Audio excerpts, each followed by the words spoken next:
And I want to thank everybody for being here because you all are a part of our public safety platform here in the city of Schenectady. From our oversight board, which is the Civilian Police Review Board, to our harm reduction team, you're all here and present, to some businesses that provide security, most notably the Union College campus safety and the casino team of security, and then also this community college. In addition to that, we have our prosecutor's office on, our public defenders. We have federal probation. We have our law enforcement colleagues at the Sheriff's Department, the New York State Police Major, Troop Commander, he is here, Major West. And then we have representatives of the Unified Communication Center, that's the dispatchers, and our PBA. So if I forgot anybody, I apologize. I'm just looking at the list real quick of who's on the call. And I'm going to turn it over to Jason now to get us started. And thank you again for being here. Thank you, Mayor, and thank you, Chief, and good afternoon to everybody. I appreciate all your time this afternoon. My name is Jason Benitez. I go by he and him pronouns, and I currently serve as the Vice President of Talent and Inclusion with the Capital Region Chamber. I'm really honored to be a part of this process. I'm going to provide a short opening statement, and then we'll go over some conversation guidelines, and then we'll get right into the questions today. As I mentioned, I currently serve as the Vice President of Talent Inclusion with the Capital Region Chamber, and I humbly come to this group and the work that it is charged to do with the best of intentions and a sincere willingness to do what we can to produce meaningful change. A little bit about me: I was born and raised in Brooklyn, New York City, came up to UAlbany in the mid-90s for my higher ed work, and ended up getting my undergrad and graduate degrees from UAlbany. And starting my career there. I worked, before joining the chamber last year, I worked 15 plus years in higher ed at 3 local institutions: UAlbany, SUNY Schenectady, and Union College. At Union College, where I spent the longest time, just shy of 8 years, my roles in these institutions, particularly at Union, were expressly on diversity and inclusion work, and often included navigating and moderating difficult conversations and dialogue with people that may have different perspectives. So I'm hoping that we can, again, I'm taking this role and responsibility seriously, and I'm hoping to ensure that these conversations are authentic and constructive and productive. The executive order given by Governor Cuomo and the subsequent task forces that have been created are a tacit acknowledgement that there are issues and problems in the areas of policing, policies, practices, and procedures that need to improve, particularly when it comes to addressing the disparities faced by communities of color. So we're here to move that governor's executive order mandate forward, and this process must involve community input, including your input. So as we enter these conversations, we've attempted to include as many stakeholder groups as possible and feel that we have a fairly representative sample of the community and perspectives. This is a chance for us to dialogue and have some real conversations, and I'm hoping we can do that today. I would like to close kind of my statements by saying that while we are individuals, many of these issues are systemic, with generations of chapters to the history of this issue, and no one task force or no one 2-hour meeting is going to be able to unravel that and fully tackle the issues that we're facing, but we're here nonetheless, and we choose to stay engaged, and we hope that these conversations can really just be the beginning of repairing trust where it needs repairing, building it where it can be built, and taking step towards representing a diverse community out there. So I really would like to go off script for a minute and say that today's conversation is quite unique because you all are men and women that put on the badge and the uniform every day, and I fully respect that role. Any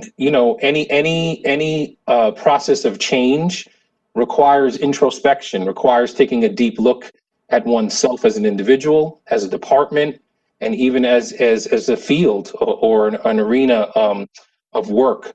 So you have to be willing to hold up a mirror to oneself and not shy away from what we see in that mirror, the good and the bad. And I'm hoping that we can go into that today's conversation with a little bit of that in mind, being as frank and honest and getting to some of the real conversation that needs to happen today.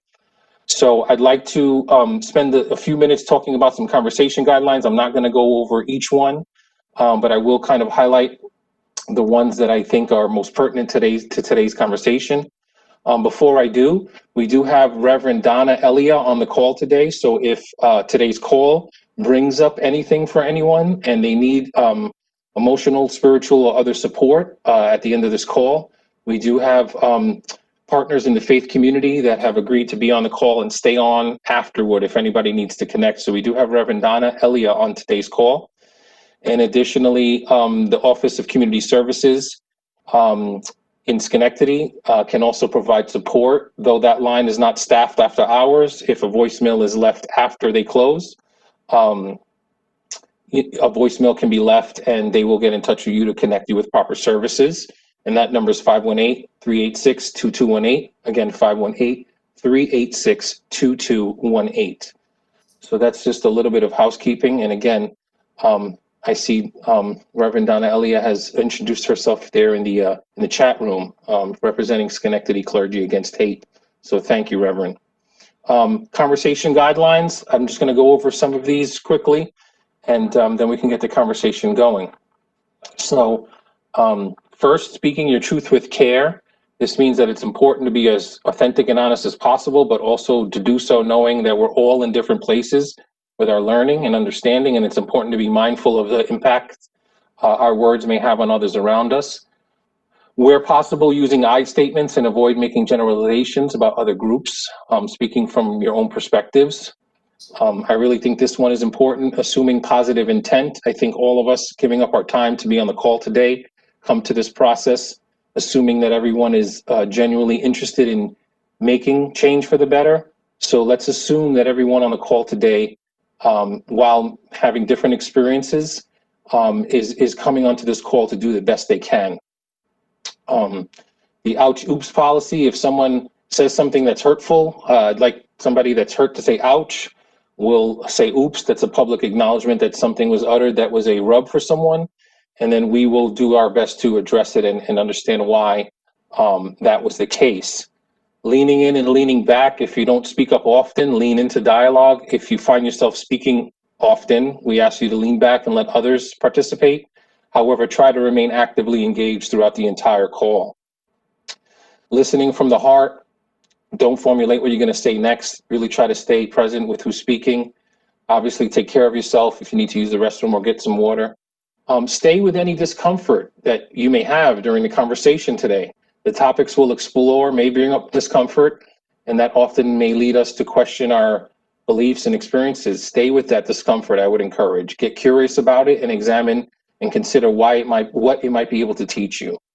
So the last one I'd like to just touch on is courageous and brave spaces. There's been a lot of talk about safe space, and safe space doesn't mean that you won't be challenged, that you won't be uncomfortable. We can't guarantee that you will be comfortable, but we hope to create courageous and braver spaces today where people can be themselves, speak their truth to power without fear of retaliation or backlash, and with a fundamental baseline of respect for each other during these conversations.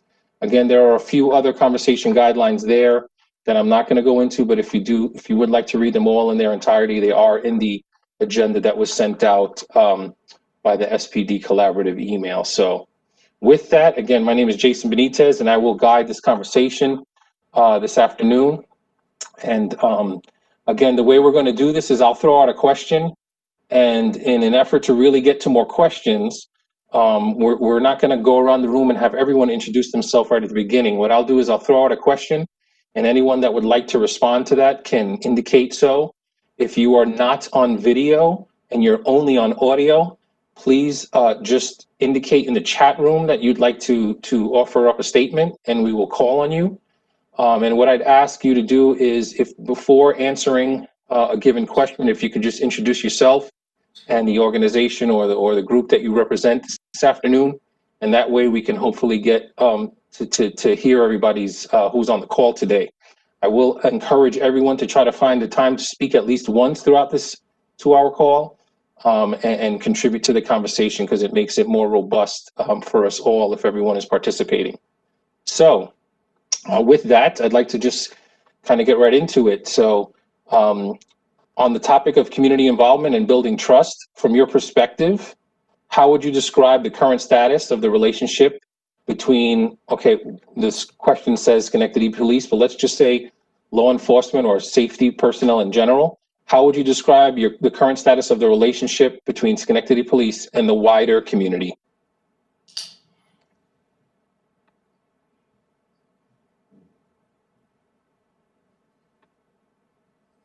Just bear with me. I'm going to change my panel to grid view so I can see more of you on the call today.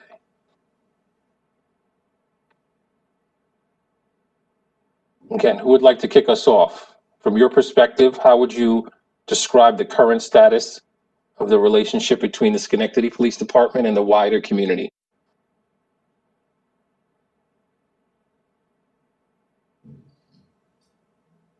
Yes, Laura.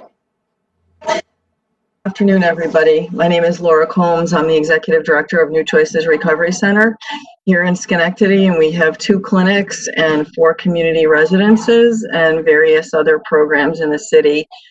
And we've had a lot of positive experiences, especially over the last couple of years. We rely on the department when we have situations going on, and we've had everything from minor where a client is very, very upset and we're concerned for other people's safety, all the way up to the officers having to come in with parole one day with guns drawn with our staff, and very pleased with how they handled things, very professional. And the other impressive thing is they came back the next day and they checked on us. How were we doing? Because that was a traumatic experience for our staff. Just like every place, sometimes we wish they could get here sooner. We understand, we know that it's not a choice not to be here sooner. They've provided extra things to us, like we asked if someone could come and look at our facilities and talk to us about if they were safe or not, and they came through and looked at our facilities and gave us some good feedback. We've worked closely with them on project on Schenectady Cares. We've also been working with the sheriff and the jail on providing services to folks in the correctional facility. One of my feedbacks would be, at one point I've sent a couple of emails through the city links and never did get a response, although my comments were only positive things like thank you. We've had the officers and the EMTs respond when we've had overdoses, and again, just they come in here calm and helpful, and that's really helpful to our staff and clients. They don't walk in here with a lot of aggressive tone or stance or anything. They come in here like, basically, what can we do to help you? And we really appreciate that. My other feedback would just be we need to get together more in non-emergency situations. We just love to have visits, conversations, dialogue, and the more that we could have officers come and speak with our clients, I think the better for the community. Thank you for that. Yeah. I have Jennifer E, and then I see Darren S. So Jennifer E, if you'd like to unmute yourself and please respond, and then we'll come to Darren next. Yes, good afternoon. I'm Jennifer Eslick. I'm the Executive Director of Crisis Services, and I just want to speak to our relationship with definitely the Schenectady Police Department and the dispatch system. We have had some interactions with sheriff, but not as much as the city police, and we have really been working very collaboratively with them on going to crisis calls and for behavioral health, whether they are calling us to help provide support to individuals in the community, or we also in return sometimes need their support when we go out on calls. And I think that we've really increased our coordination of care and also meeting the needs of the community, at least for folks that are struggling with mental health or substance. And since doing some training with the officers back in January and continuing to work with Nick Mannix and Andrew Danable and Ryan Mascherone very closely on particular individuals that really do need support, and coordinating how we can be helpful with the county. And so I have to personally say that since getting an opportunity to meet with Chief Alvo, who has since retired, and some of the officers I've been working with, we've had a very good building block since January of providing support and also getting to know the officers. I do agree with Laura that I wish we had more opportunities to meet outside of emergency situations, which I personally get to do because I work, more closely individually with Ryan and Nick. But I think it would be nice if we had maybe a county or city meeting monthly that we could just talk about how things are going. So this is great. And so I am very happy and proud of the relationship we have built with the Schenectady Police Department. So thank you. Thank you so much, Jennifer. Darren, we're going to come to you in a moment. I just want to remind everybody that we do have partners from the Finn Institute, the Finn Research Institute on the call, and they are going to be integral at helping us tabulate all the responses, both written and on the calls, and producing a report. That report will be made available after the new year. There will be a period of public comment and review on that report, and the final round of potential policy changes and procedures and recommendations is due in April of 2021. So again, that's just a little bit of the timeline.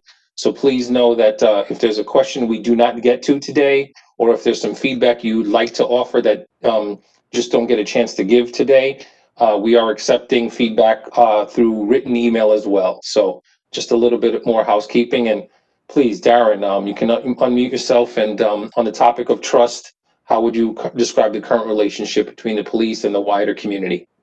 Great, thank you. Can you hear me okay? Yes. Okay. So I'm Darren's mom, the Director of Community Services for Schenectady County. I have oversight responsibilities for the mental health, substance abuse, developmental disability service systems in the community. And as my colleague said, I'm going to sort of echo those comments across those three disability groups. I think there's, over the past couple of years, there's been a change in the relationship. It was never a bad one, but I think it's become increasingly trusting. And there's been a lot of work that the police department, the sheriff's department have put into helping individuals with substance abuse issues, working closely with my offices and other agencies in individual cases, on the sort of street level, and really working to help de-escalate folks so there's a better outcome both for the police and the individual who's being worked with. I would point to, Laura references before, the two projects, one with the sheriff's department in the jail with individuals with substance abuse disorders, and the Schenectady PD. I can't say enough positive things about the Schenectady Cares program and the leadership under the leadership of the mayor and the chief, working with Ryan and Nick. I think that has helped to create a very positive view of helping people with disabilities of various kinds. Thank you. Anyone else would like to respond to that initial question?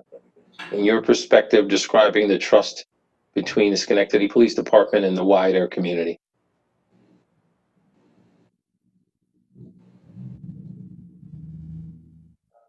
I'm sorry, my camera isn't working today. I am the Executive Director of Catholic Charities Care Coordination Services, and we hold Project Safe Point, which is the local harm reduction program. I think similar to what everybody has sort of echoed is, as of recently, particularly in response to what we have all recognized, not only as a community but also nationwide, sort of this need to kind of make some changes on how we work with people who use drugs. And I think, Schenectady County as a whole, in terms of the different entities that have come to the table to kind of look at how, as a community, we can work together to assist people in ways so that they can access treatment and get services that they desperately need so that they stay alive and reintegrate back into our communities in terms of functioning independently to do that. Specifically, as both Darren and Laura had mentioned, the Schenectady Cares program and both, the work that we've been doing with them. I would offer, I think that's certainly something we constantly want to be able to highlight, because there's been so much tremendous, growth that has come not only in terms of access to treatment within the different community providers at different level. And I think, having said that, I think it's one piece of feedback that I would offer is that, we as a community really need to kind of build on that momentum. And I think that is what potentially the next step that maybe this group can sort of begin to discuss, or tag a group to discuss about how do we build on those collaborations so that the community as a whole has an understanding that the community works together collaboratively to kind of address these specific things. I can tell you that, as the local harm reduction program, that, on a day-to-day basis, we're encountering people who are still actively using. I don't think many of them necessarily have that kind of perspective. And some of that has to do with, I think, as a community, we probably need to do a better job about informing them that, the community understands the complexities that are related to drug use and mental health, and our willingness to kind of work with them to guide them to the appropriate resources. Thank you. Thank you, Stephanie. Again, I'll chime in a few times throughout this call to just kind of remind us and keep us on track. If you've read the executive order from Cuomo, it specifically points to racial disparities. So to the best degree possible in your responses, or when you're thinking about how to respond, try to frame responses through that filter, because there's been a public acknowledgement that there are disparities along racial lines, and that's one of the issues we really want to have central to the conversation today. So again, with this kickoff question, how, in your perspective, would you describe the level of trust between Schenectady Police and the wider community?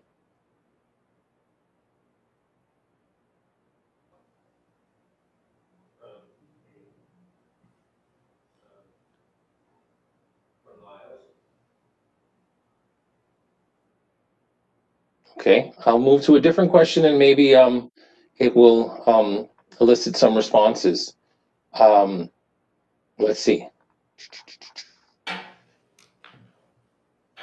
From your perspective, how well would you say the police force is doing to address the problems that really concern the wider community?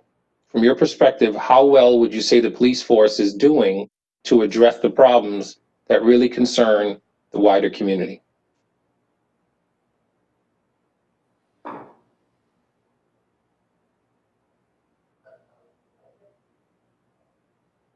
I really want to try to encourage an open conversation space, hopefully free from backlash or retaliation in any way. That is only going to inhibit conversation, not help it. So please, anyone would like to respond? How well would you say the police force is doing to address the problems that really concern the wider community?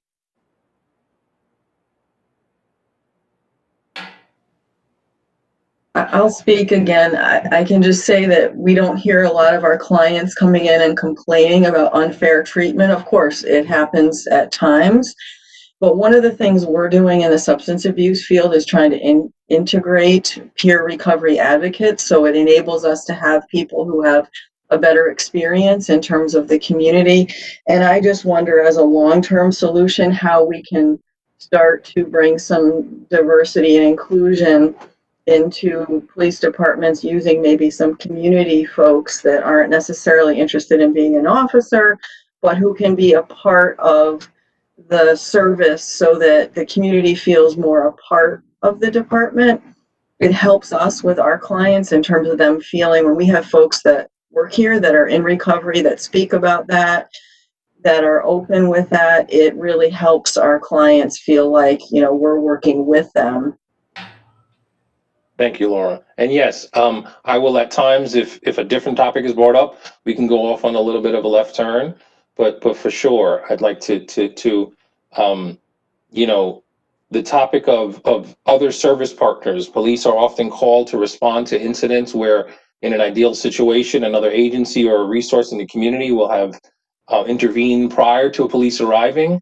So the topic of what other service partners would you like on calls when responding? And that can certainly be a topic of conversation this afternoon as well.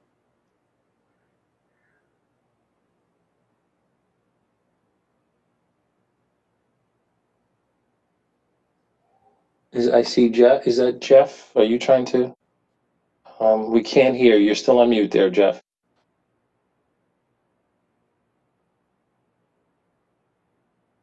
Still not hearing anything.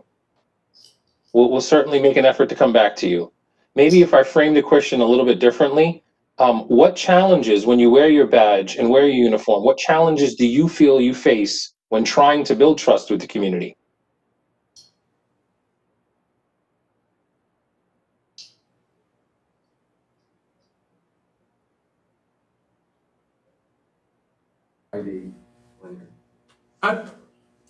I'm Adriel Linier, Sergeant in the Juvenile Bureau. I think from a police perspective, one of the challenges presents itself when we do respond to some of the community partners, in the sense that our responsibility is to enforce the law sometimes, or all of the time. But when we do respond to social service issues, we're put in position to make arrests, which, seems like this cycle when we talk about disparities. In the instance, right, you may have a child protective issue that, right, social services is there, yet, it's kicked up to an arrest. And that's where, as it mentioned, some of the collaboration is important. That, is this a social service issue versus an arrest, or vice versa? And that's where that collaboration and communication becomes important, because, take Northeast Parent and Child, just to throw out there. You may have a kid in program receiving services for whatever reason, right? Pulls a fire alarm. This is what they know. If they call the police, we respond there to make an arrest, right? My question is, is that the right solution for that situation? It becomes kind of a pipeline to the criminal justice system, right? You could, take Union College. You got a kid cutting across the campus, etc. Again, another pipeline. So, just how, when you say put on that badge, how we respond to some of these systems that, are looking for police response higher than, what they provide, so to say. Thank you for that, sir. And yes, the ability for different service partners to work together, both responding and cross-training and awareness, is certainly a trend that has come up in both this call and previous ones.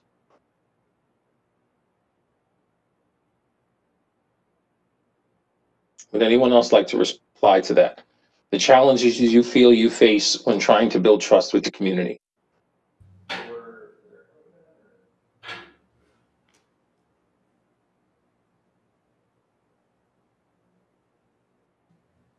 Okay, let's try a different question. From your perspective, in what ways would you say policing has helped the Schenectady community? In what ways, from your perspective, in what ways would you say that policing has helped the Schenectady community?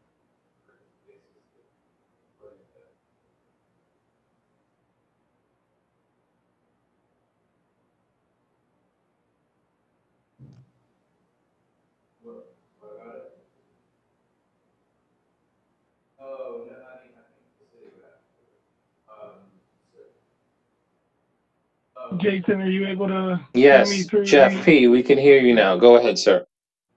All right. So my name is Jeff Plainton. I represent the Rivers Casino and Resort.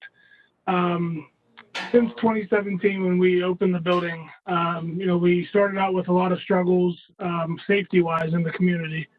And with the help of Schenectady Police, I believe that that is the reason for our business to become one of the top gaming resorts in the state. People are staying longer. They used to leave the building at 8 o'clock because they thought, nothing but bad could happen after 8 o'clock.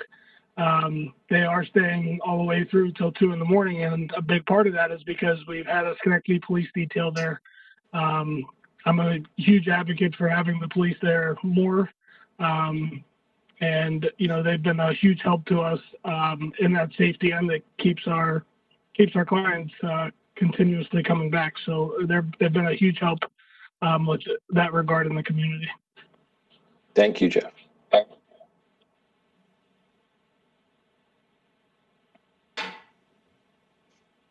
Anyone else would like to reply? Currently, the question is, from your perspective, how would you say that policing has helped the Schenectady community?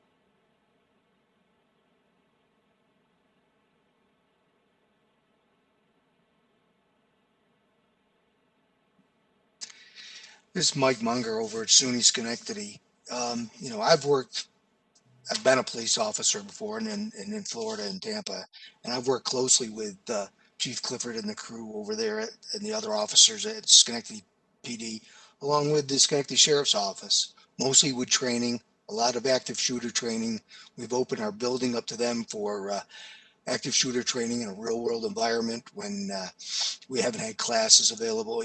We were shut down, and that training's gone very well. But more so the in-house training we have when I've had active shooter training for faculty and staff and students, and the ability of the officers to participate and the chance for them just to be seen as someone there to help. A lot of times the students and the faculty staff just want to have a conversation with them and just realize that they're, real people, if you will.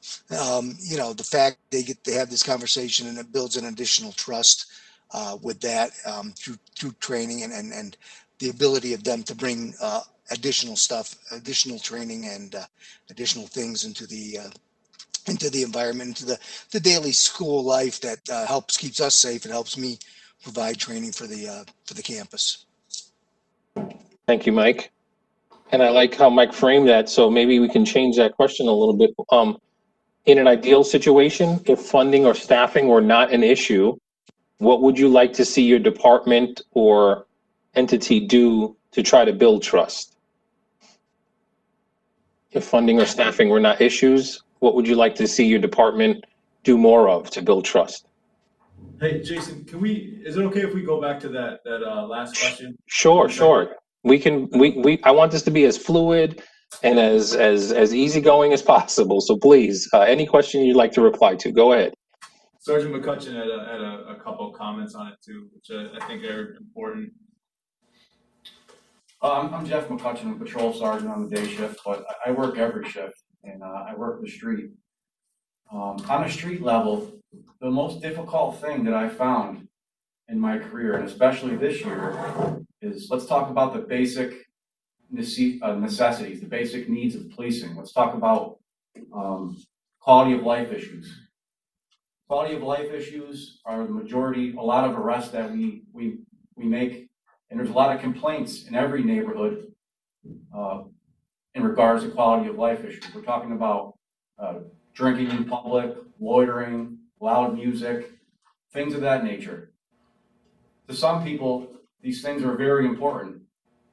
The complainant's there, they see things that they don't like them, and then when we respond to calls in this nature, it's very hard to gauge whether or not we should make an arrest, make an advisement, because if we make an advisement too many times, the complainant feels like they didn't get the proper level of police service. If we make an arrest, the public believes that we're making an arrest based on just a public nuisance complaints. And they often say that we should be doing something something else with our resources at the time. So to me, at this time,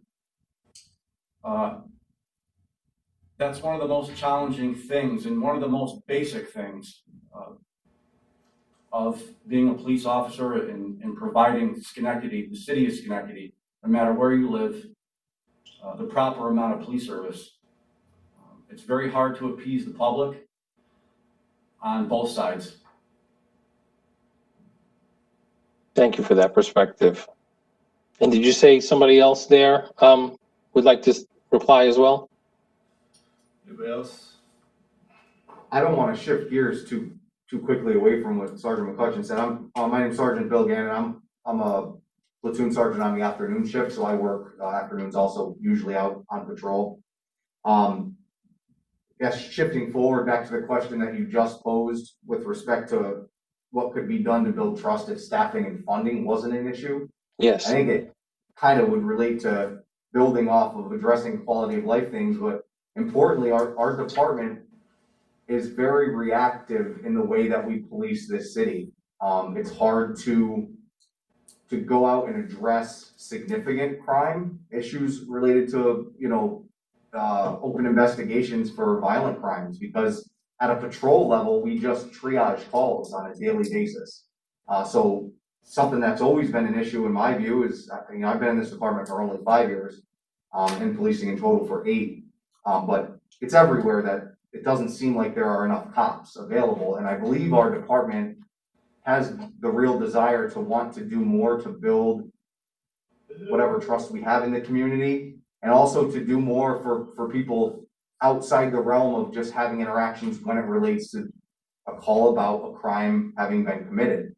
The challenge is that we can't do that with what we're tasked to do on a daily basis. I certainly can't speak for my chief, but I believe that's a frustration that he has. I know he has aspirations to do things within the city and within the structure of how our police department is currently staffed. But the reality is, when you boil it down, our job is to respond to the public for calls for service when they ask us to, if there's a crime involved. And we prioritize those based on the danger and how quickly we need to get to or from any given place at any given time. So I think the city would be better positioned if we were able, again, I know money is always going to be an issue, especially in these times, but if we had more people and we could do more things to have a bigger community police unit and go out and interact with the public outside of a situation where there's likely been some form of a complaint made, we would probably have more success in building positive interactions right off the rip, as opposed to trying to react where inevitably usually one party is displeased, because if it ends in an arrest, usually whether it's a good and hopefully a good positive interaction where someone appreciates the fact that we treated them fairly and well, no one likes being arrested. All right. And then at the other side, if we leave and we don't do something because there's not enough there, maybe the complainant's not happy. So it usually ends up, we satisfy only 50% of those involved at any given time. So it's hard to build, I think, lasting relationships when we're so fragmented in how we handle policing in this city.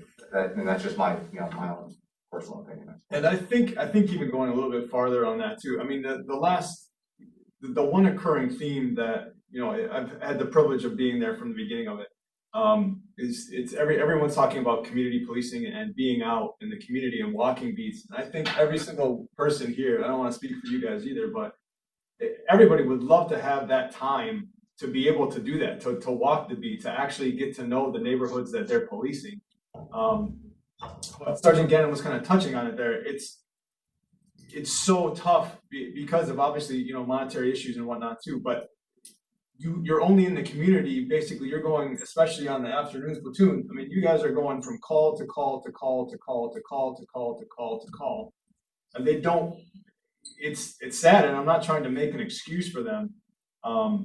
But having the time to actually be able to get there and to have that conversation, to be able to have those walking beats set up, in Mount Pleasant, in Hamilton Hill, in Northside, wherever it is, Union Street, being able to have those officers in place, I think everyone here would agree that would be something that the entire department would jump in. And I'm sure Chief, you would agree on that too.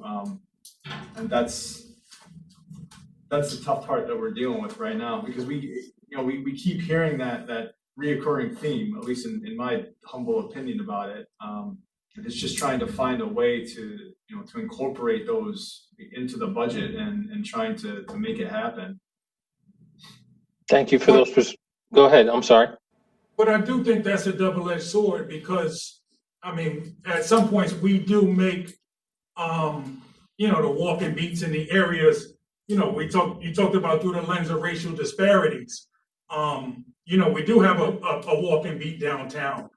We do make it available at the Rivers Casino, to have a presence there. It's rare that it is in Hamilton Hill or Mount Pleasant for a sustained period of time. So, those are some things, right? If it's important to us, then we have to find a way to make it happen. That's the sad part too, because usually we're only in Hamilton Hill or Mount Pleasant, or those areas.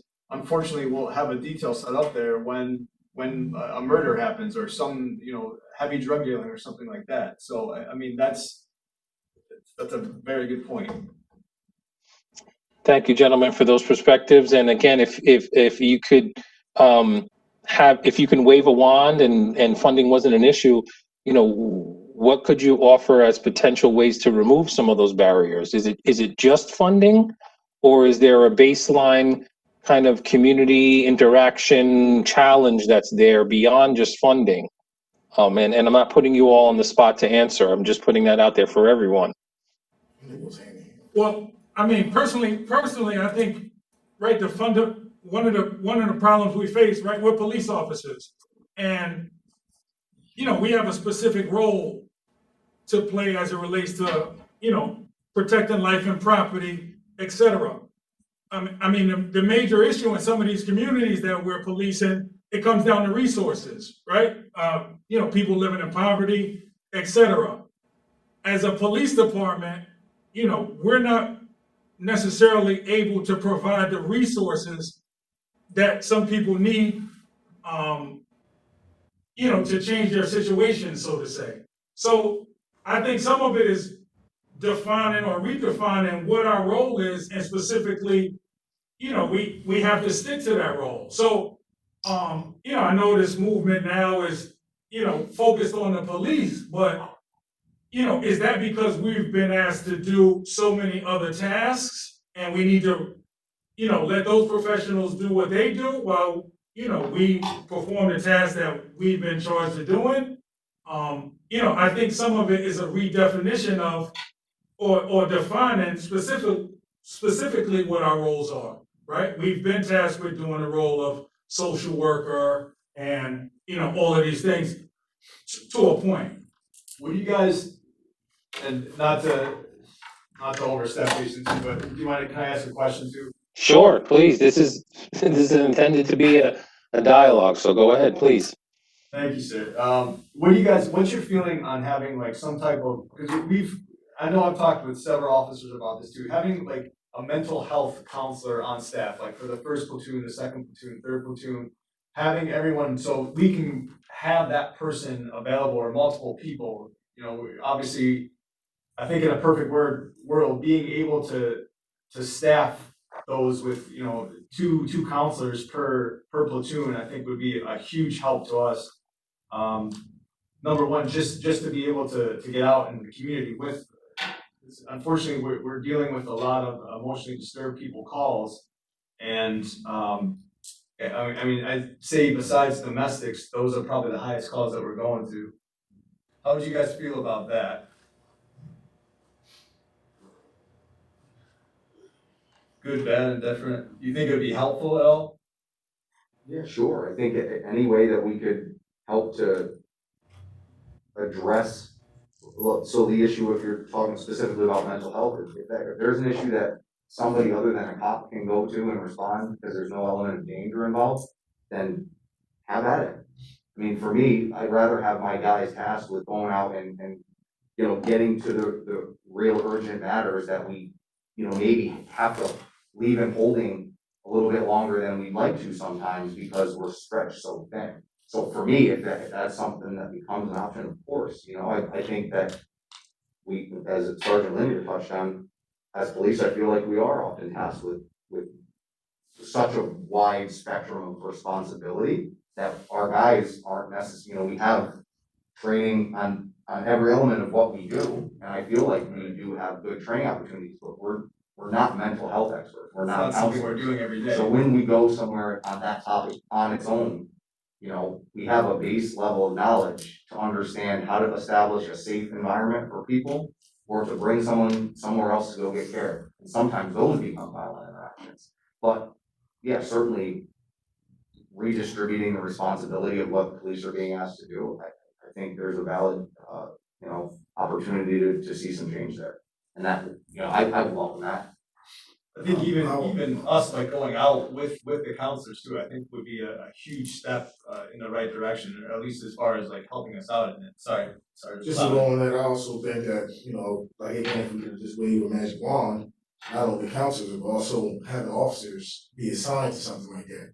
Because like Sergeant Gannon brought up, it's like officers are going there getting a baseline on these individuals. And I think when you say us dealing with the community or having a better relationship not only the community, with the community, I think we're going there getting just bare minimum of knowing what this guy or girl is going through, what services they receive, and then we're off. We might not make contact with that person again, but another officer might make contact with that person 5 times by the time it rolls around that same officer is reconnecting with that individual. If we had officers that to a shift along with those counselors that can kind of track everything, what's going on, and maybe get some feedback, like the young lady said, she had issues with, well, not an issue, but incidents where officers came into the job and they got a chance to come and debrief. And again, that's something with the numbers, having the time and energy and the resources to debrief or have some kind of rapport with that individual. And he's not only the individual, but everybody in those agencies are seeing the same officers and getting to learn their name. And then we can start working for a plan and say, hey, when we deal with certain individuals, this is the route we're going to take. Not just, how you feeling, and then boom, he's off. I don't see him. Yeah. I don't worry about him. And the next guy is, going through the same motion, and this individual is never getting any kind of extensive help or treatment that he needs.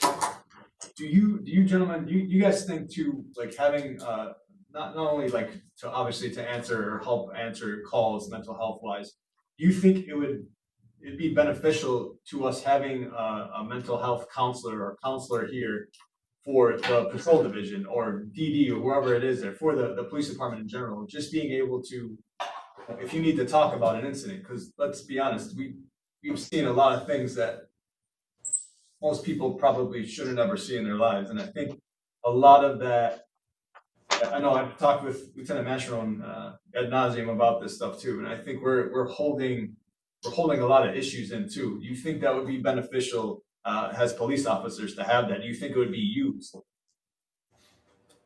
And feel free, guys. That is an excellent question, and I wanted to make sure I brought that up. The mental health of the officers themselves. Let's talk about that and how where that is right now, and how you all who do the work see that availability of tapping into those services, or willingness to reduce the stigma around talking about mental health. We'd love to hear some comments about that, about officers' mental health themselves. I think that's a huge part of it, because when I first came in, I mean, that was 9 years ago now, and that was, you never, I think you guys, please honestly feel free there. Do you feel it was never, you just dealt with it? You're going to this dead baby call and you're seeing this child lying there lifeless, and you dealt with it, or you went to the bar at the end of the shift or something to that, which isn't healthy at all, as we all know. So I think, like Jason, what you were saying about that stigma, that was pretty prevalent even 9 years ago. I think it's getting better, honestly, but what do you guys feel about that? You think it's still something we can obviously still work on it, but Well, our current setup that we have in regards to officers' mental health is more reactive than proactive. It's more us approaching the officer that we believe is going through something, whether it's on the job or at home.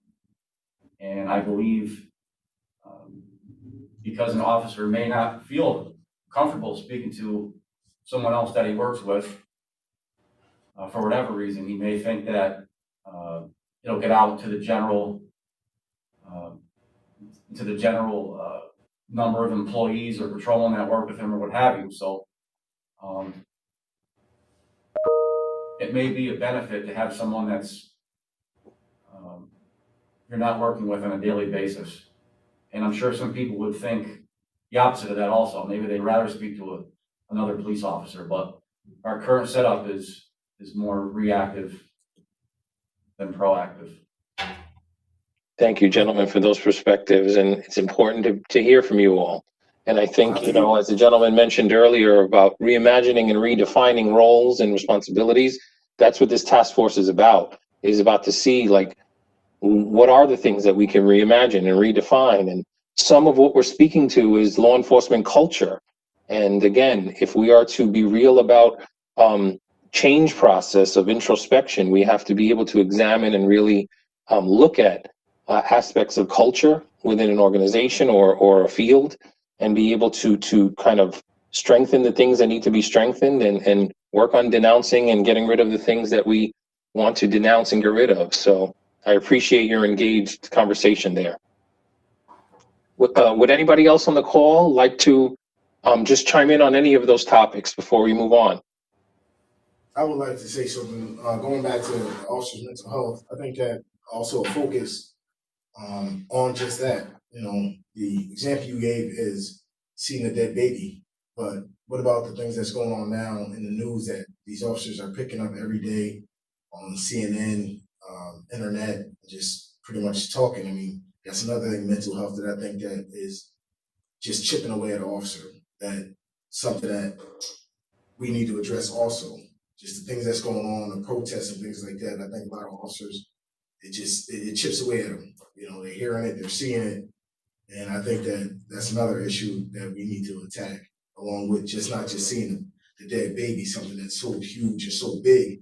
It's like, what about this young man that's coming into this job? He only has 6 months on, and every time he's seeing his family at home, they're questioning about things that's going on and thousands of miles away, or when he looks on the news and he's seeing protests and officers getting hit by a car or hit with a bottle, or, you know, twisting their ankle, or even being ambushed. You know, that's something that we have to attack also, along with seeing accidents and seeing babies dying, just the everyday issues that police officers deal with that are stressors. Thank you again for that. So I'm hearing a more robust set of resources for officers to work with other agencies and trained professionals when responding to calls.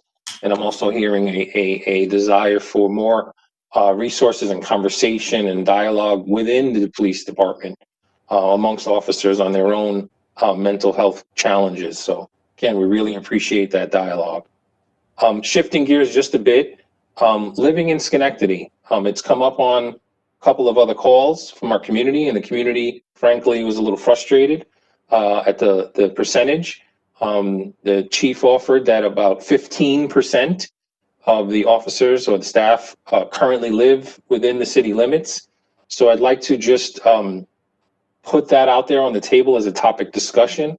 What do we all feel about the choice not to, 85% of officers choosing not to live within the city limits, though they're there serving that community through their job every day.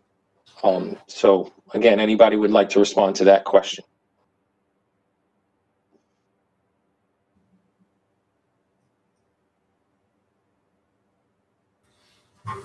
I'd like to respond to that question. I'm an officer that presently don't live inside of the city of Schenectady, but I think it's important to live inside the city, but I think it's even more important to have some kind of relationship inside of the city.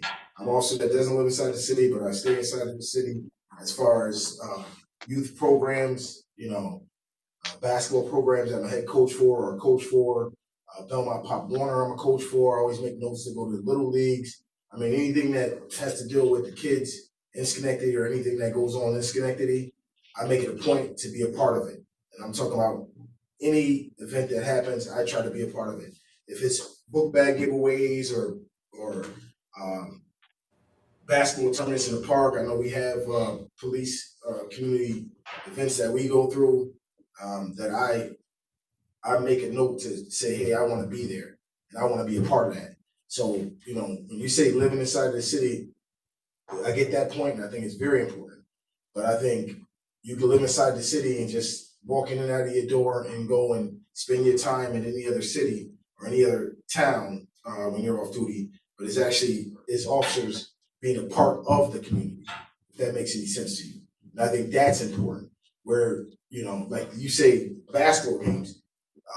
I go to every Schenectady High basketball game, every Schenectady High football game, and it's not just being worked, it's being in the crowd so people in the community can actually see you and say, oh, there's Officer Plowden or Sergeant Plowden right there. And then that's the connection that they can come up and walk to you and ask questions or, get understanding on things that they're going through. So, I'm all for officers living inside the city, but I'm more, would like to focus more on officers being actually a part of the community. Outside of just being in the uniform and just showing up, just being inside of being a part of the city. So I'll piggyback on what he said, because, I mean, if obviously if you live in the city, right, it's going to increase the likelihood that you're involved, whether it's with your neighbors, et cetera. But I think it comes down, I've been an advocate for it just because, again, those resources stay in the city. So, chances are if you live here, you spend your money at Price Chopper, right? Our Price Chopper then gets to look like the ones in Clifton Park and Latham and everything else because we keep our almighty dollar here. I understand from the perspective that, hey, sometimes you need a day off and you don't want the neighbors knocking on the door. But, I do think, it's beneficial for officers to live in the city. Because again, it keeps the resources from the city right here in the city. Some of the challenges to that, right? It takes us to things beyond our control, the school district, et cetera, right? That's I think a driving force for where people decide to settle down or move to, in addition to, county taxes, et cetera. Thank you. Anyone else on the call would like to chime in on the topic of officers living within in city limits at the present moment? 15%, 15% of officers live within the city limits, and we'd love to hear perspectives on people's reaction to that.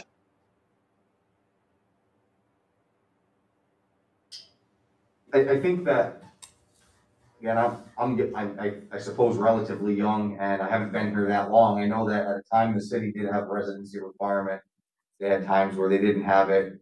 Right now, I don't think it is required. We have to live within a certain proximity to downtown or to City Hall. That's one of the employment requirements, even if not within the city limits. I think the challenge from a hiring standpoint is that right now, people aren't even interested in being police officers. The recruitment numbers and the amounts of officers taking tests nationwide are down. And separate from that, at times where we've attempted, I believe, and this is all supposedly, I guess it would be anecdotal, but that we've attempted to, hire from within the city, it's hard to attract a large enough candidate pool to be able to vet a successful number of people to get through all the hoops and hurdles that need, that a person needs to successfully get through in order to actually become a cop. You can't just walk in and sign your name on a piece of paper and take this job.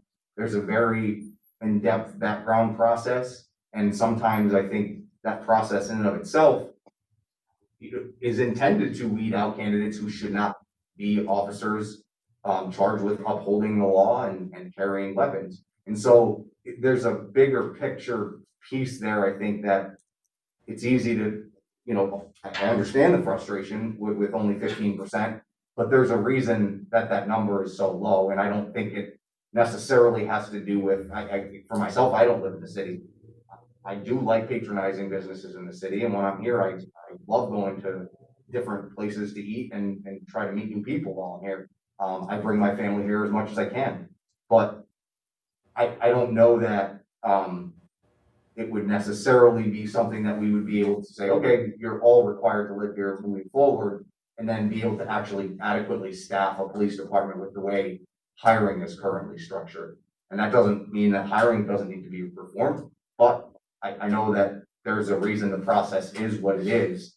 And everybody knows the history of this police department specifically, going back 20 years. And we have a very challenging process in order to get hired here. And so to retain candidates, if we start with 100 people and we get 10, we're lucky.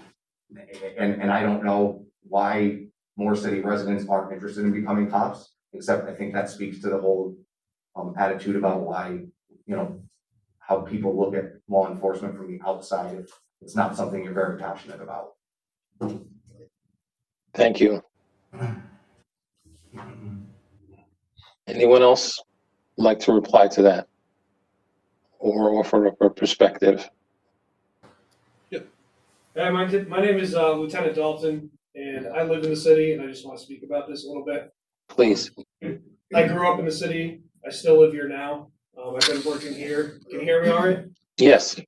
Okay, so I've been working here 11 years, and I was with the Sheriff's Department for a couple years before that. And what a lot of people don't realize is there is a lot of challenges to working and living here that I don't believe anybody should be mandated to deal with. If you try to do that, people will leave. Some of the challenges I faced, just the other day, my wife wanted me to go for a walk. I said, I don't want to go for a walk. And she said, well, you never come out with us. Come out, let's go for a walk. I took 15 steps before someone said, oh, officer, I'm so happy I saw you. And they come to me with this big problem. My family ends up taking the walk without me while I deal with a police matter off duty. I've been at the store, had my wife and children threatened by people who have previously arrested. My sister went to the high school here. There's points where I've arrested people. They found out she was related to me, and then they exposed her to threats, bullying, and just a lot of different issues. So, I love the city here, and I'm proud to be working here and living here. But it can be very, very difficult. You shouldn't force anybody in that situation. There's a lot of people, they say, if you don't live in the city, you don't have any skin in the game. Well, I'm going to tell everybody right now, every cop who works in the city has skin in the game. We all go out there, we face threats. Ourselves and our friends are injured. We're willing to risk things for the citizens here. Just doing this job in the city, we're investing a lot. Whether a person that works here lives here or not, really doesn't. It really doesn't impact the amount they're willing to give. Thank you. Thank you for those perspectives. I think a lot of this conversation, is rooted in that trust and familiarity. And, I was listening and I heard, you saying that, with all the protests going on in the backdrop of the nation, both locally and nationally, that makes it more difficult to do your job. And I guess what I'd like to ask this group is, in what ways can we talk about bridging kind of the emotion that's in the streets as far as protesting and some of the demands that are being made, with the police and the realities of their job. What can we be doing proactively to better bridge the communication, the understanding, and maybe hopefully collaborative work that can stem from these activists on one side, having a message, trying to point out disparity, and then the officers on the other side. What can we as a collective community be doing to better kind of build that bridge between activists and police?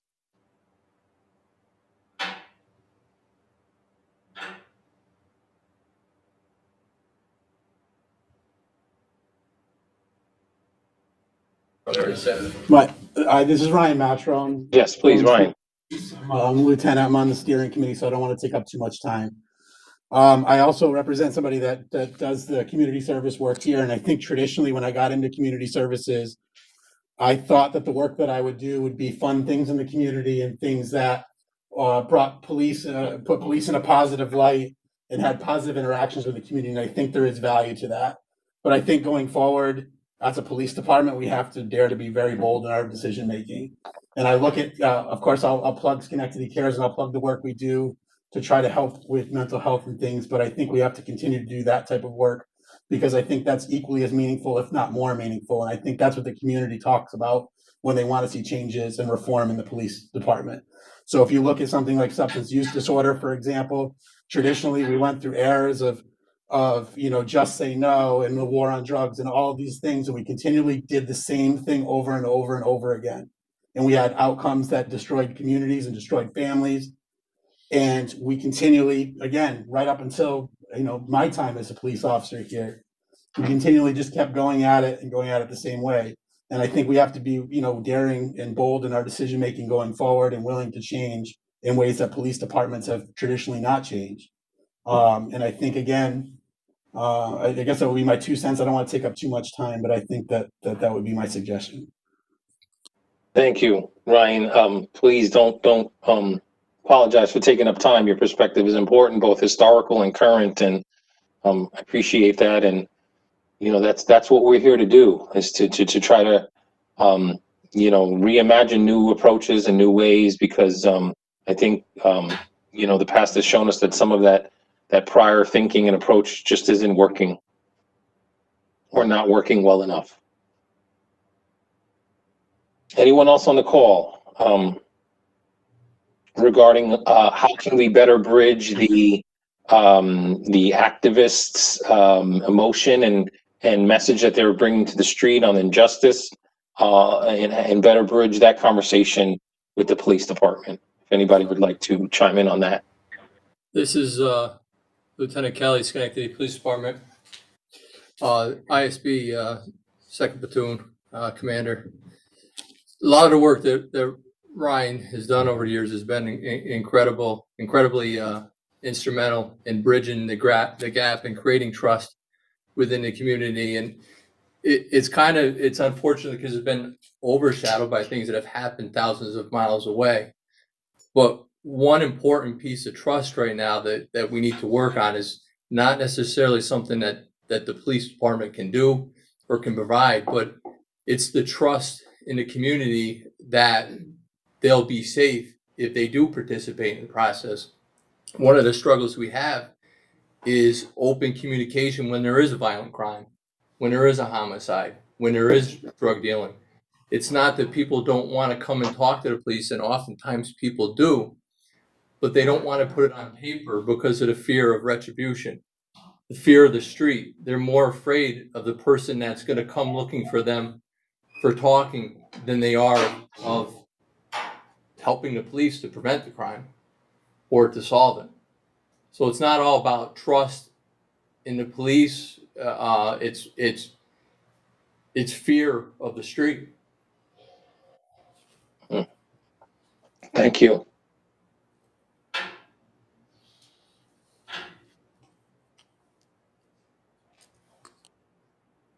Anyone else on that point before we move on to the next? All right, we're coming up on 45 minutes left, and I'd really like us to focus on solutions. I think we've pointed out some of the issues, and for this report and this task force process to be to move us forward, we really need to try to narrow in on some actionable, tangible items that we can actually suggest in the report. So I'd love to hear from you all. Are there more training needs, do you feel, that should be available, whether that's cultural competency, implicit bias, or other mental health? We've heard some of that, but I'd love to talk about from an officer's perspective. Are there training needs that you feel should be more readily available that would help you all in being able to serve a diverse community?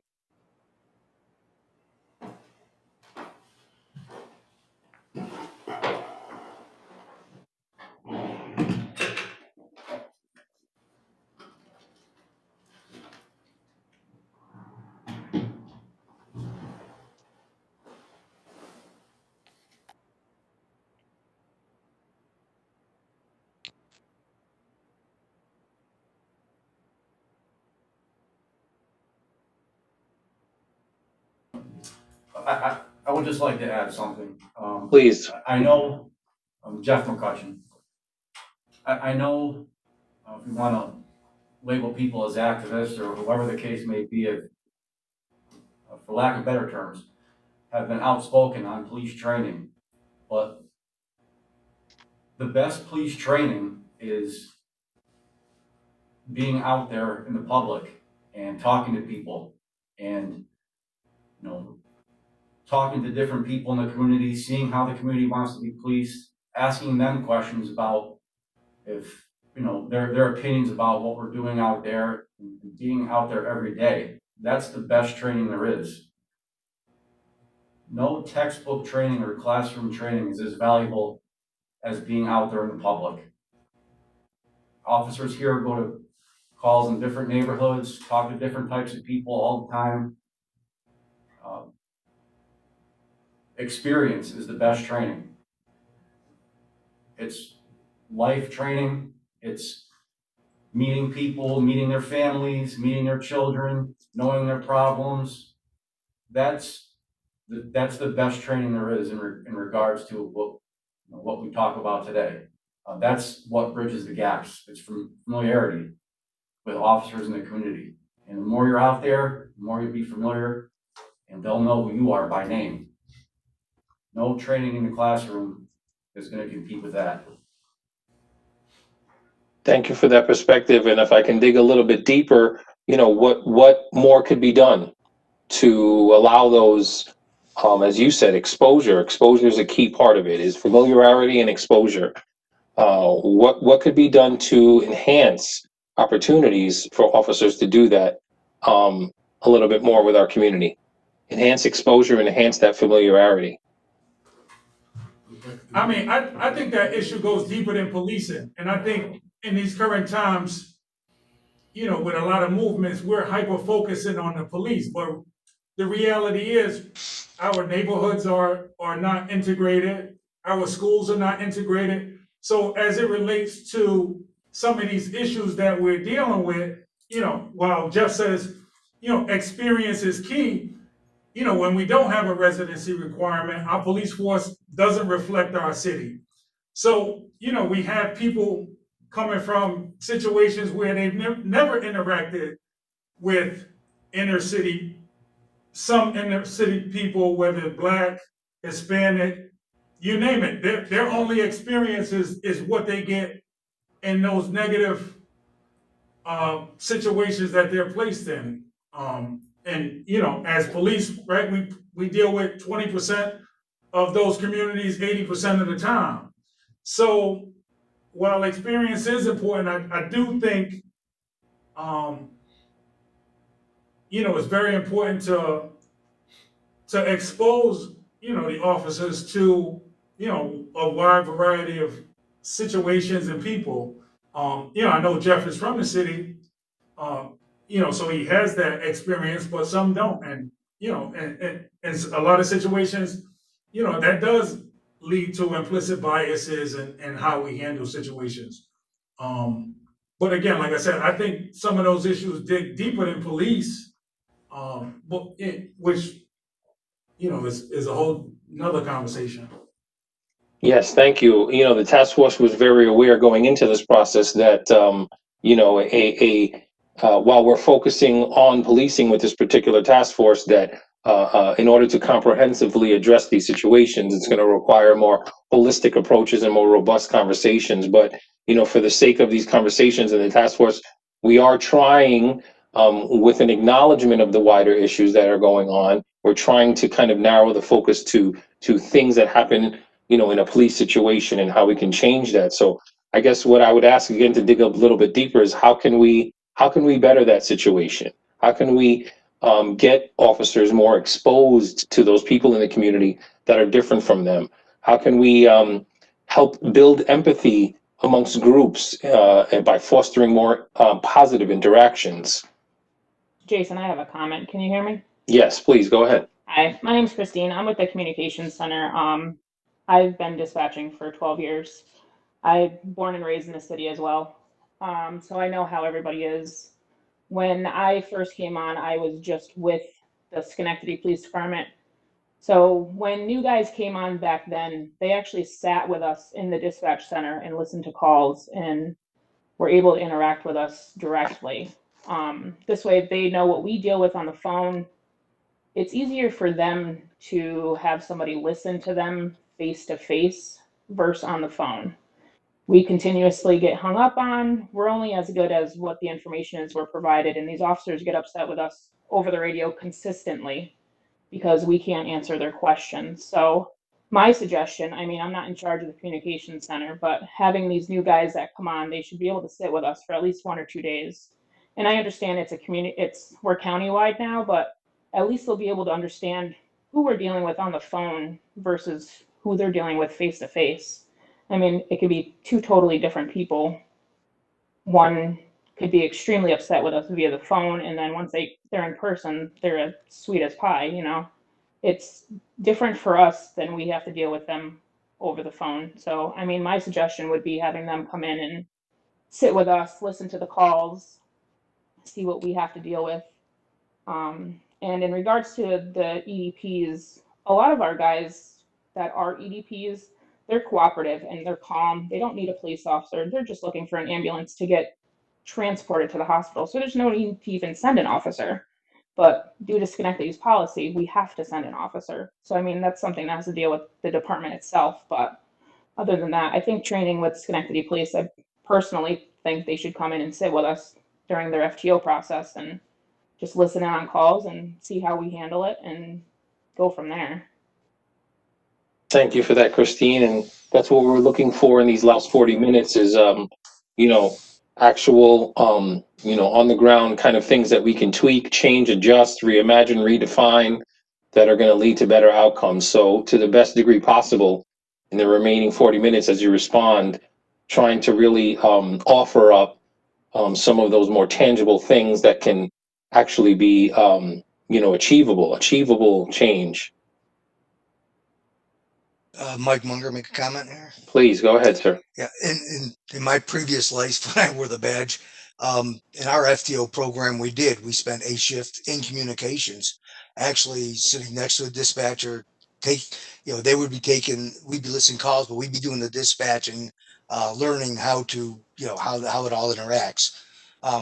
Beyond that, too, going back to the citizen contact and building trust. When you're running call to call to call, and I've been there and done that too, you run call to call, you have a level of frustration as an officer. There's more you may want to do with this call. There's more services you may want to call and provide. You can't wait there for the services. You give them a number, hey, call this person, and then you end up contact after contact after contact with the same person because you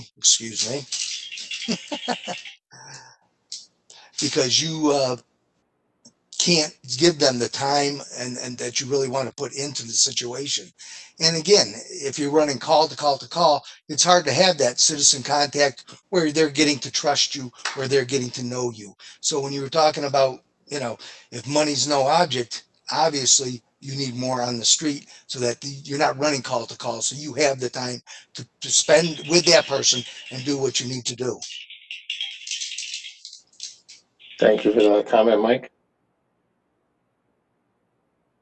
Anybody else on the call would like to respond to that or have something to offer? Jason, can you hear me? Yes.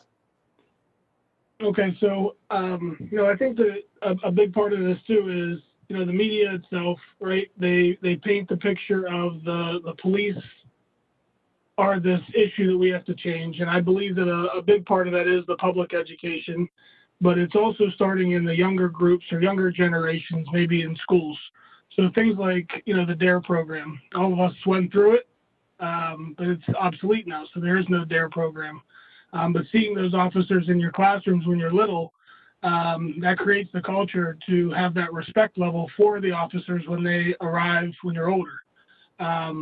Things like maybe ride-alongs, I don't know on a liability standpoint if that's something that could be implemented or how, but if the community was able to see, how a police officer responds to 2 or 3 calls that are back-to-back that do, weigh in on their mental status that has been brought up.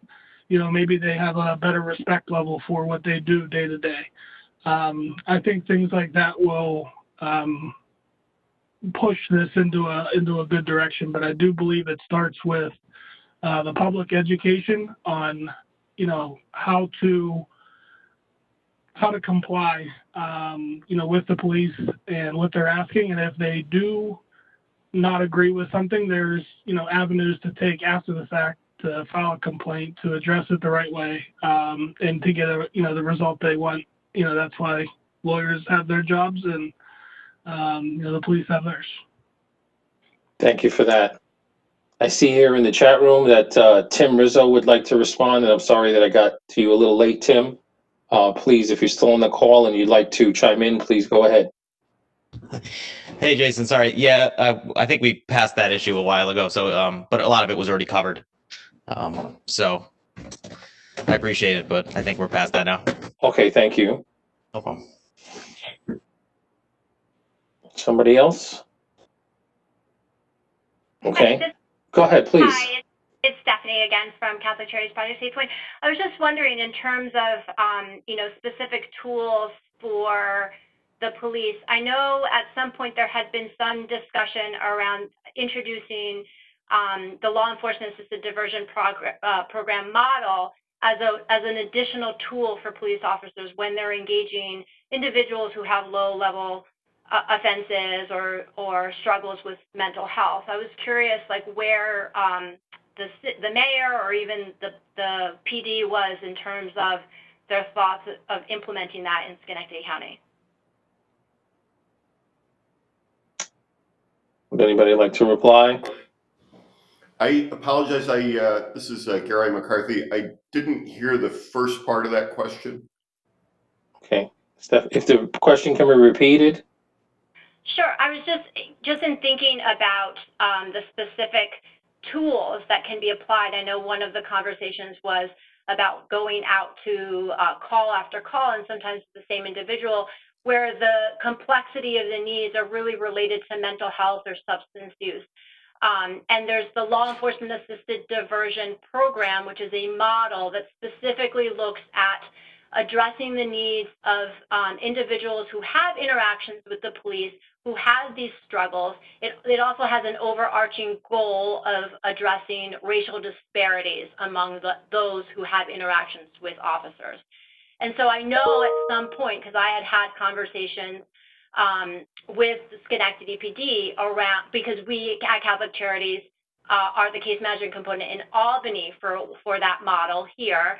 And so I know that there was exploration to kind of think about where Schenectady was and whether or not it was a model that they would consider implementing. And I was just curious if that was still something that was a consideration, as I think it really does speak to some of the things that have been said in terms of, it doesn't require an officer to suddenly become a social worker.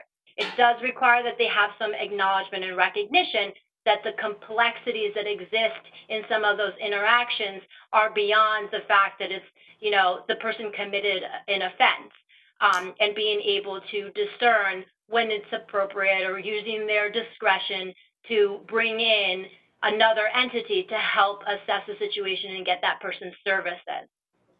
Yeah, I'm not aware of the specific program that you're referencing, but part of this whole discussion, I believe we have to rethink how we manage some of the resources. And it actually goes beyond just some of the racial disparity. There's educational levels, there's factors of poverty that come into play. And how do you, it's one of the things that we've been doing collectively in the city is trying to better coordinate responses across the board, whether it's police, code enforcement, you have things that come up with social services where individuals or entities will do a response from their own perspective, but they may not or don't share the information with the police department, or the police department doesn't share with social services.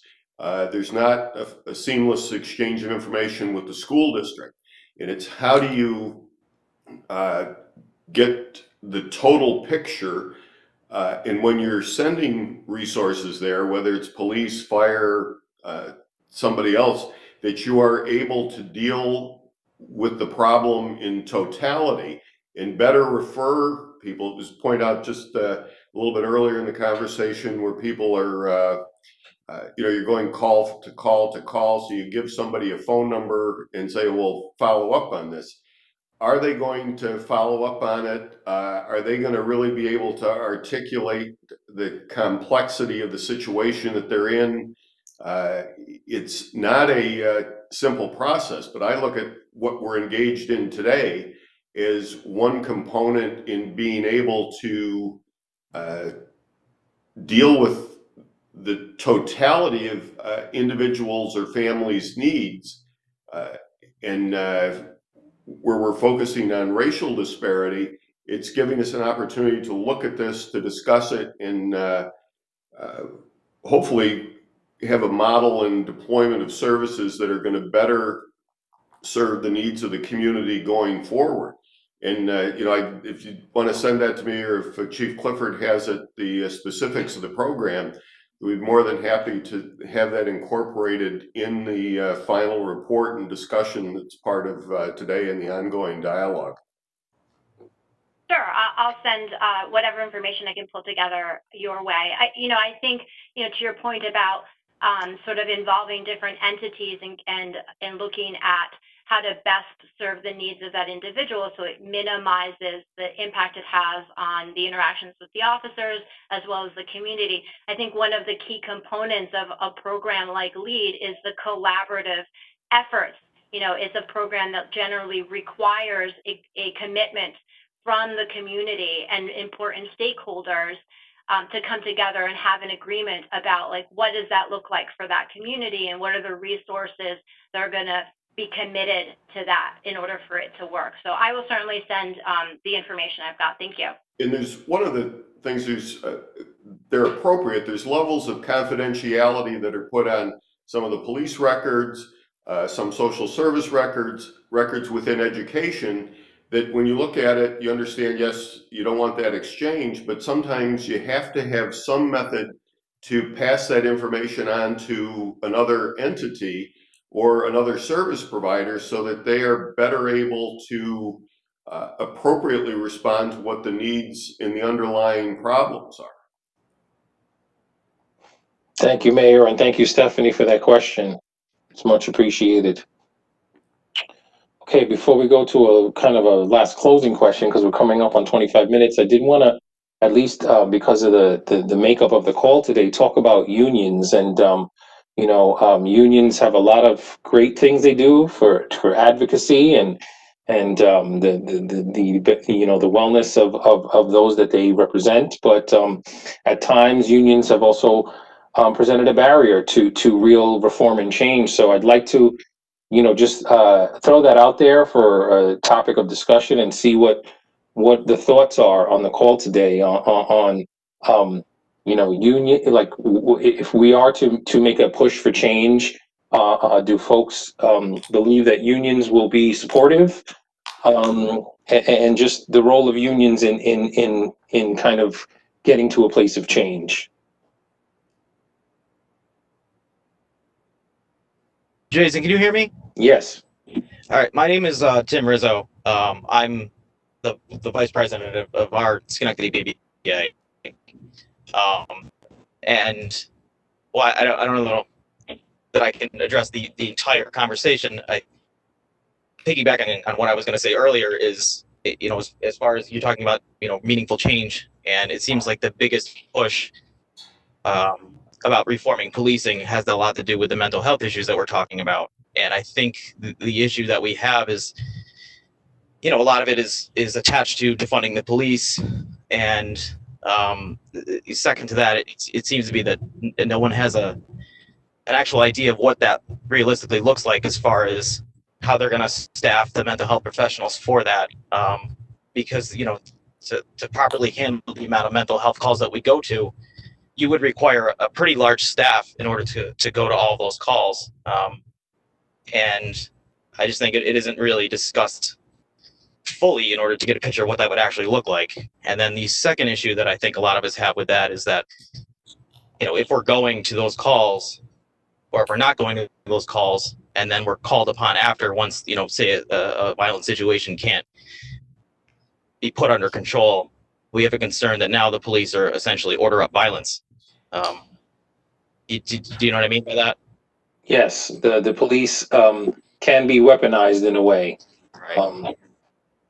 Which I think we could get into with other areas also, but with other agencies and things. But to just stay in that focus, I think that's going to be our main concern is like, how does that adequately get staffed without greatly reducing the resources that we already do need, or feel that we're already understaffed with, or already are underfunded for, to pull away from a model that doesn't really seem to exist yet as far as practical application. And realistically, you have to be staffed every shift and with multiple people, and then you have to account for the days off and vacation and sick and things like that, which I think it needs, the actual whole conversation needs to be had. Yes, thank you. Yes, we are aware that some of these challenges are large ones, and I would encourage that we stay engaged in the conversation nonetheless. And but I agree that the actual how and the bottom line of how some of these changes will actually occur is certainly going to be a challenging phase. But again, I would encourage us not to shy away from the conversation, and not to shy away from throwing out ideas that really are idealistic. And again, even if for the sake of today's conversation, if staffing and funding were not an issue, I think that at least putting all of that out there gives us more to chew on and think about as we move forward. So thank you for that. Jason, yes. I guess I would just like to say a few words as it relates to this topic. Please. I think it's important for everybody to know that I think our current union executive board has been very forthcoming with working with us on the reforms that we've already instituted. I think it's fair to say that the last couple of union presidents have been have worked with our administration very closely on changes here in the department. They're a big reason why we became accredited this year. We went through and rewrote all of our policies, and Assistant Chief Sieber can expand more on it if anybody has questions, but they worked with us very well, and we've made some implementations here at really enlightening speed between implementing Schenectady Cares model, creating an Office of Neighborhood Engagement, and assigning the right lieutenant to be in charge of it.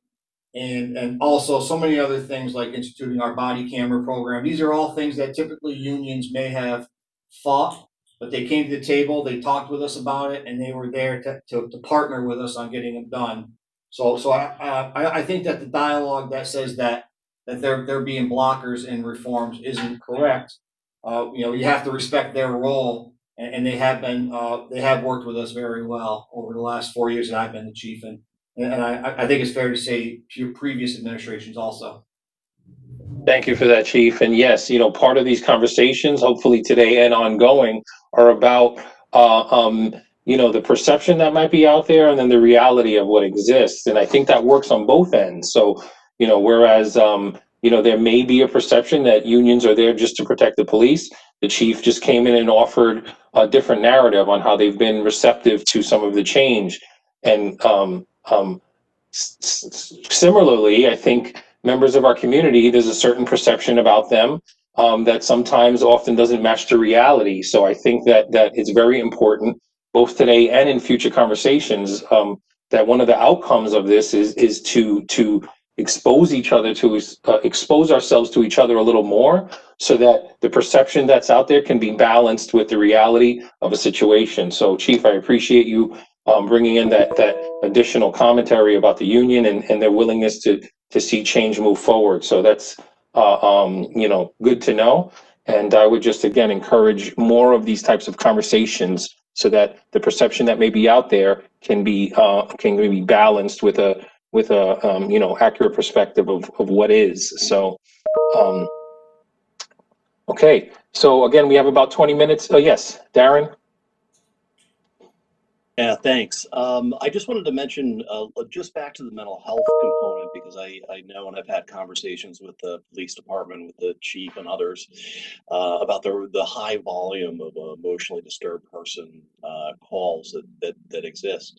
I mean, I think in an ideal world, and we see when the police officers and, let's say, case managers or people in the mental health system are able to partner together and be on site with an individual, we have much better outcomes. And so I think, you know, there is a piece, and certainly it's a resource component, because from an ideal world perspective, it'd be great for the police to have access to, you know, as they're talking about multiple shifts with folks, with mental health and substance abuse professionals who could respond to those calls that by volume take up a lot of time and away from other sort of resources, but may in fact be about needs that an individual has for treatment, or you know, other sort of life issues that if those were addressed, the frequent calls to the PD would go down, which we've seen in some cases where people go into the ER multiple times, you know, several times a week.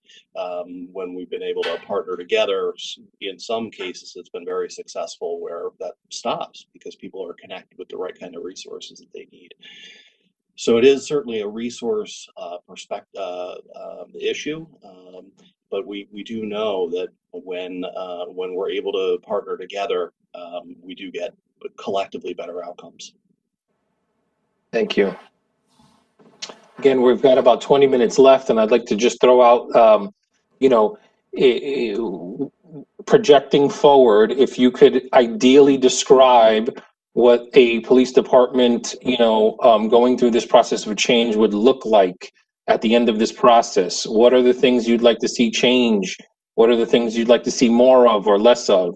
So again, I want to kind of highlight that the executive order from the governor is really focusing on racial disparities and different racial outcomes in our communities. So trying to answer through that lens of racial disparity, can we spend the last 18 minutes or so really focusing on, you know, envisioning at the end of this process what the ideal Schenectady Police Department would look like? What would there be less of? What would there be more of, from your perspective? Really trying to encourage many of you who haven't spoken today on the call to try to find a way to contribute to the conversation. Jason, this is Tom Kelly from Schenectady again. One of the responses you just had to the comment before that, the comment on unions, I think that's right now, that's the key. It's putting bias aside, because we all have biases. Everybody has bias. People have bias against the police. People have bias, you know, implicit bias, and when they're handling stressful situations. Typically, the police don't respond when somebody's having a good day. Typically, it's because somebody's in crisis. We're called to solve emergency situations and reestablish order or control. Having those positive interactions, and however we do it, even with the time constrictions we have, challenging the officers to get out of the car and talk to people and have positive interactions, whether it's in the schools, whether it's in the stewards, the corner stores, whatever the case may be. But that's how you overcome bias, and you make better decisions on real information by learning, by experience. And I think that's important, not just for the police department, but for the public, to maintain an open mind when they're having dialogue with the police. Certainly agreed. That works both ways, and you're right that exposure to whatever is different for you is one way to challenge the biases that you may hold about that group, and allowing yourself to engage in positive interactions, particularly where you may have been fed messages that were negative about a group previously. So both how the community perceives officers, and additionally how officers perceive those in our community. So I certainly agree that getting out and getting exposed and having those conversations is one way to challenge the bias that we all innately carry. So thank you. Donna, I saw your hand up. Thank you. Yes, please. You're still on mute there. So my name's Thank Donna you. Elia. We live in Niskayuna on Rosendale Road on the edge of Schenectady, and my son is Black. And I want to reiterate the importance of relationship building that people have been lifting up, because one of the things that comes to my mind is our participation in Schenectady summer nights. So here I've got this teenage Black kid who he has a relationship through one of the police officers having been master at Pays Taekwondo.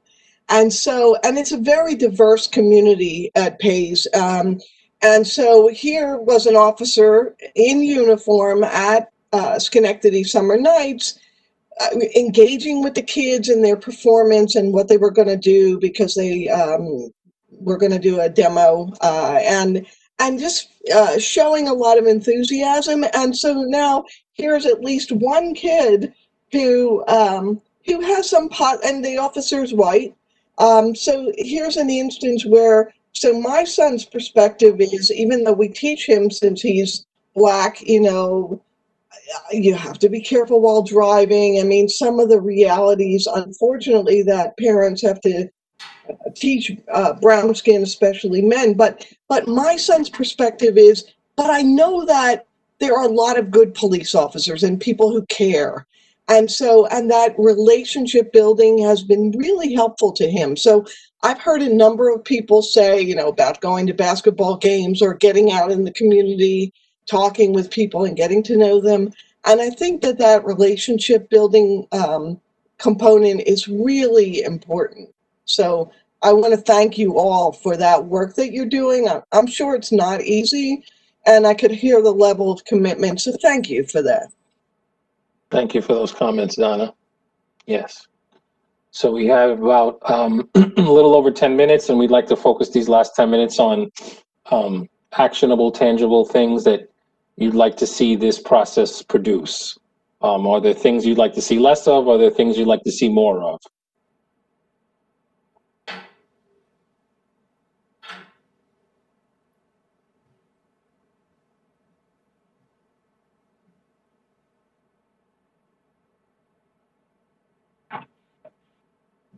Jason, can you hear me?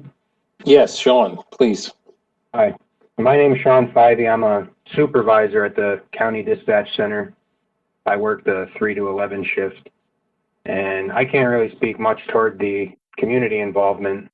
I don't really see that side of it from where I am, although it does seem like Schenectady Police does a very good job with the community and the programs and resources they have available. But one of the things I deal with most at the dispatch center is response time. We get a lot of people that call back, and lack of a better way to put it, they just are frustrated that some of the things that were discussed earlier, the loud music, the property damage, car accident on the side of the road, they're still waiting for a response. So my shift starts at 3 o'clock. Schenectady Police Patrol starts at 4 o'clock. So our first hour is usually dealing with follow-up calls where somebody's already kind of upset that nobody's come and helped them out yet. I don't know if Schenectady Police, or if this is even feasible, if some kind of swing shift or some kind of overlapping shift could ever be created to try and assist with that response time. Because I mean, it kind of makes our dispatch staff in a bad spot right off the rip. Their shift just began, and we're already taking a lot of the blowback from people that aren't too happy with response. And similarly, I would assume the officers that are now hitting the road at 4 o'clock are going to somebody that's already, called back to maybe 3 times, sometimes looking for an ETA on somebody coming to help them out. So they get on scene, and now the person's already frustrated with us, they're frustrated with them, and it starts everybody's day off on a bad vibe, I guess. But I know resources are stretched thin. We're experiencing that in the dispatch center as well as I'm sure the cops are in the field. But I would say that's our biggest struggle in the dispatch center. And the sergeants before touched on this. you're humping calls one after the next. So building relationships and trying to stay on a call for an added 15 minutes isn't always feasible because you got to go to the next call that just came in, and we code them as a priority. And if it's a priority 1 or priority 2 call, if we don't have anyone to send or aren't sending somebody right away, our staff has to tell the road supervisor for Schenectady Police that we're now holding this call, which gets frustrating for both our people and I'm sure the sergeants that are sick of us telling them that, I'm holding another priority 2 call and pending. But those are the rules that we're told to follow. And obviously, if we had someone to send, we want to send them to it. But I would say that's the biggest feedback I get from the community residents that could be improved upon is response time, and specifically maybe some of the lower priority calls like a loud music complaint or something similar like that. That's obviously not a life or death emergency, but if you've got to get up early and go to bed and your neighbor's blaring their music, it's hard to go to sleep.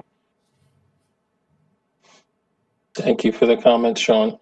And yes, that's what, you all are in a unique position to kind of offer up some of those more procedural, logistical things that could, lead to better outcomes or more efficient processes. So thank you. We've got about 10 minutes. And again, we're just envisioning ideally what an ideal police department would look like at the end of this process.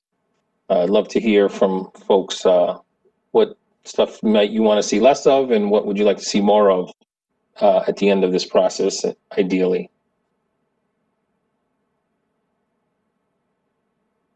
I would like to start out by saying thank you, Jason. And I know you're doing all these forums and it's a lot. It's just such an important topic, and it's great to have a facilitator who's really trying to pull, everybody's thoughts out. So thank you for that. And it is all about communicating, as I think a lot of people have said. If we don't talk to each other, we don't understand each other's world, we don't understand the issues, and then how do we have solutions?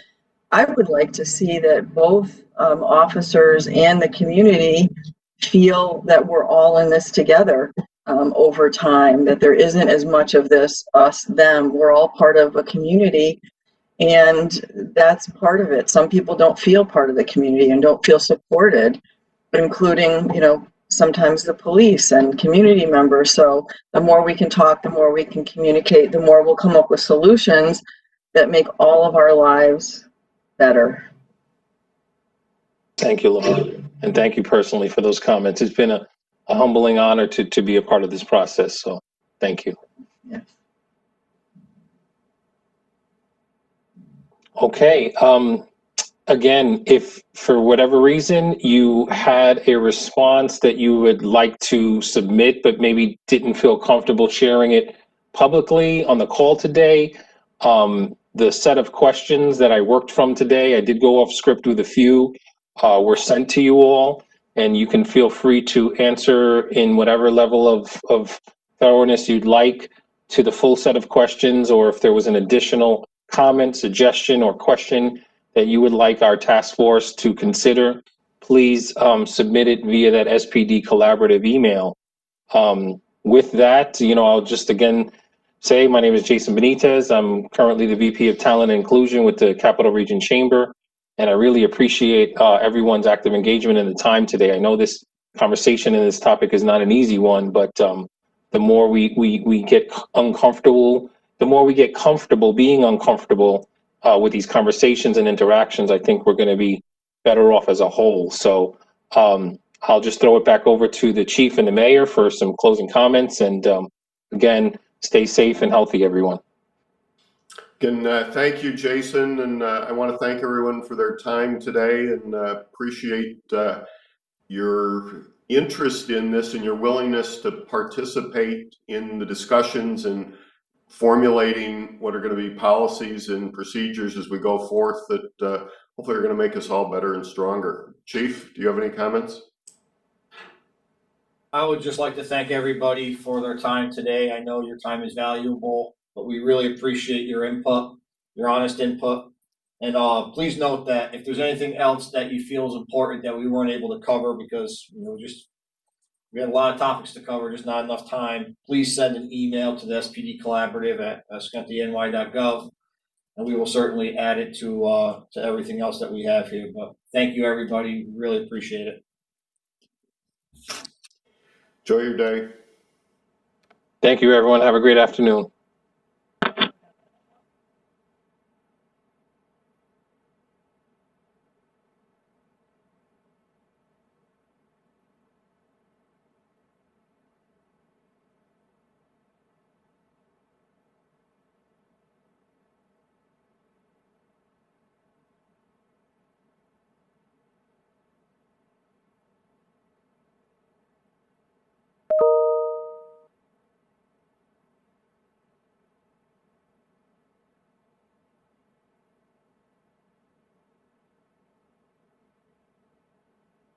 Thank you.